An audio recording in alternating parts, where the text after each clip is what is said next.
हे champions, में Rajiv catalytic entrepreneurship awareness campaign के 17वें दिन में आपका स्वागत करता हूं। बीते 2 दशकों में 20 सालों में 3 ऐसे शब्द हैं जिन्होंने पूरी दुनिया के युवाओं का ध्यान अपनी ओर आकर्षित किया। पहला शब्द है स्टार्टअप, दूसरा है एंटरप्रेन्योरशिप और तीसरा शब्द है एंटरप्रेन्योर।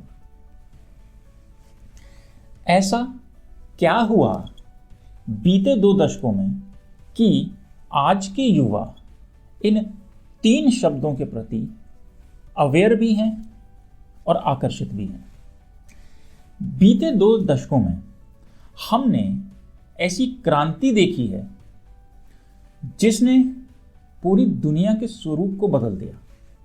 ऐसे बहुत से उद्यमी यानी कि एंटरप्रेन्योर निकल कर सामने आए जिन्होंने जटिल से जटिल समस्याओं पर काम किया और लोगों को उन समस्याओं से बाहर निकाला और उनके जीवन को आसान किया। बदले में जो उन्हें मिला वो मिला नेम, फेम, वेल्थ और एक सेलिब्रिटी स्टेटस। ये 4 ऐसे तत्व हैं, फैक्टर्स हैं जो ज़्यादातर युवाओं को अपनी ओर आकर्षित कर रहे हैं। और भारत में पिछले 12 सालों में कई ऐसे एंटरप्रेन्योर्स निकल कर आए जिन्होंने देश के युवाओं को एक हौसला प्रदान किया कि वो भी कुछ कर सकते हैं। दोस्तों, उद्यमी कौन होता है? डेफिनेशंस तो बहुत हैं। जनरली हम जानते हैं कि ये रिस्क टेकर्स होते हैं। अगर हम इनको थोड़ा सा और बारीकी से अध्ययन करें, जैसा कि मैंने पिछले कई सालों में किया, तो ये एक ऐसा व्यक्ति है जो कि रिस्पॉन्सिबल है, जिम्मेदार व्यक्ति है। किस लिए? समाज से किसी पर्टिकुलर समस्या को जड़ से समाप्त करने के प्रति। रिस्क की बात फिर कहां से आई? रिस्क वहां इन्वॉल्व होता है जब उस समस्या के चारों ओर एक बिजनेस मॉडल खड़ा किया जाता है। और हम सभी जानते हैं कि व्यापार रिस्की होता है और कई सारे रिस्क फैक्टर्स बिजनेस में इन्वॉल्व होते हैं।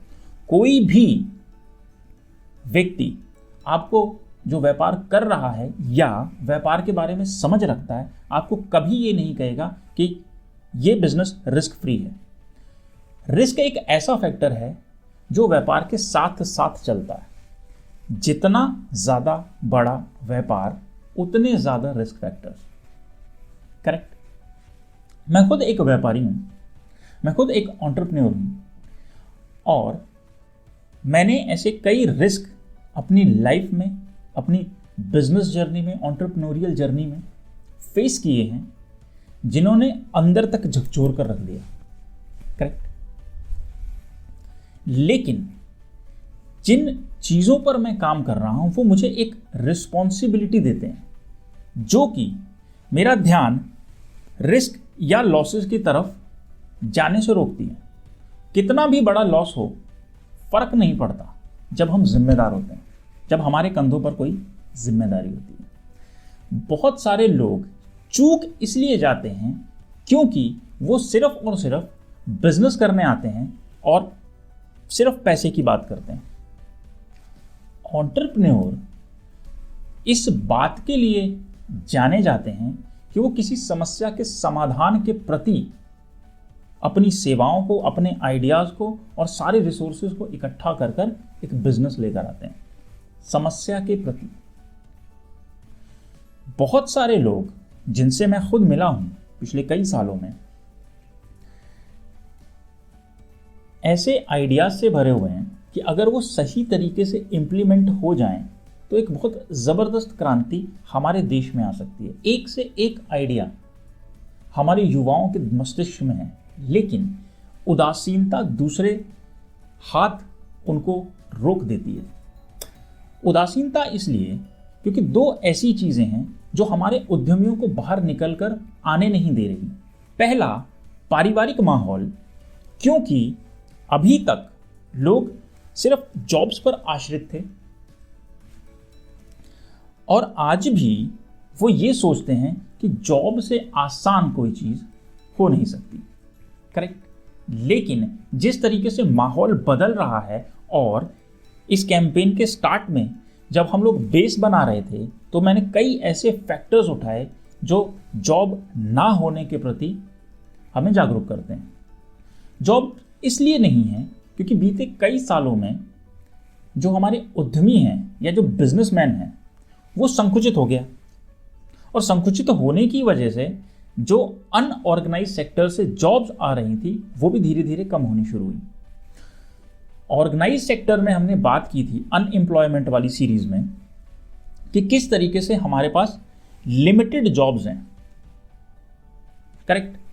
लेकिन अनऑर्गेनाइज्ड सेक्टर एक ऐसा सेक्टर है जहां पर कोई भी उद्यमी आता है और कई लोगों को रोजगार दे सकता है। तो परिवार आज उदासीन है और अपने युवाओं को सपोर्ट नहीं कर रहा कि वो भी अपने आइडियाज को इम्प्लीमेंट करके एक नए बिजनेस को लेकर आ सकें और किसी समस्या पर काम कर सकें, करेक्ट। दूसरा फैक्टर उदासीनता में ये है कि अभी तक एक ऐसा इकोसिस्टम इंडिया में डेवलप नहीं हो पाया गवर्नमेंट की तरफ से जो कि हमारे उद्यमियों को एक ऐसा माहौल दे सके कि वो इसके अंदर फ्लरिश कर सकें, बढ़ सकें आगे। यहीं पर उत्प्रेरक उद्यमिता कार्य कर रहा है दोस्तों, कैटलिस्टिक एंटरप्रेन्योरशिप प्रोजेक्ट। दोस्तों अभी हमने एंटरप्रेन्योर की बात की, एंटरप्रेन्योरशिप पर मैं कल आपके साथ डिस्कस करूंगा कल के कैंपेन वीडियो में, और कैटलिस्टिक एंटरप्रेन्योरशिप कैसे निकल कर आया इसके बारे में भी हम आपसे कुछ खास जानकारियां साझा करेंगे। आज के वीडियो में सिर्फ इतना ही, और अंत में आपसे मैं सिर्फ इतना कहना चाहता हूं कि अगर हम अपने देश के उद्यमियों को सपोर्ट करें, उन्हें ट्रेन करें, उन्हें मजबूत करें, तो ये देश में एक ऐसी क्रांति ला सकते हैं कि जो हम कई सालों से सपना देख रहे हैं विश्व गुरु बनने का। कई मैटर्स में हम हैं, लेकिन इकोनॉमिकली अभी हमें बहुत लंबा सफर तय करना है दोस्तों। तो ये उद्यमी उस सपने तक पहुंचने में अपनी अहम भूमिका निभा सकते हैं। कैटलिस्टिक एंटरप्रेन्योरशिप प्रोजेक्ट देश के युवाओं को, देश के उद्यमियों को जागरूक कर और उन्हें उनके आइडियाज को इम्प्लीमेंट करने में जिन भी चीज़ों की आवश्यकता है उसे मुहैया करा, उन्हें सुदृढ़ और मजबूत करता है, ताकि वो अपने पैशन को, अपने आइडियाज को, देश की कई महत्वपूर्ण समस्याओं को ख़त्म करने के प्रति अपना ध्यान फोकस कर कार्य कर सकें और उन बड़ी समस्याओं से देश को निकाल सकें, साथ ही रोजगार के अवसर पैदा कर सकें, प्लस देश की अर्थव्यवस्था को मजबूत बनाने में अपना महत्वपूर्ण योगदान दे सकें। दोस्तों ये तो था हमारा पार्ट। अब हम आपसे उम्मीद ये करते हैं कि आप इस कैंपेन को ज़्यादा से ज़्यादा युवाओं तक पहुंचाने में अपना महत्वपूर्ण योगदान देंगे, प्लस ऐसे कई लोगों से मैं आपको आगे आने वाले वीडियोस में मिलाने वाला हूं इसी कैंपेन के तहत, जो आपको हेल्प कर सकते हैं आपके सपनों को, आपके आइडियाज़ को सही तरीके से डिज़ाइन करने में, इम्प्लीमेंट करने में और समस्याओं का समाधान ढूंढने में। मैं आपसे कल फिर मिलता हूं। God bless you, God bless India.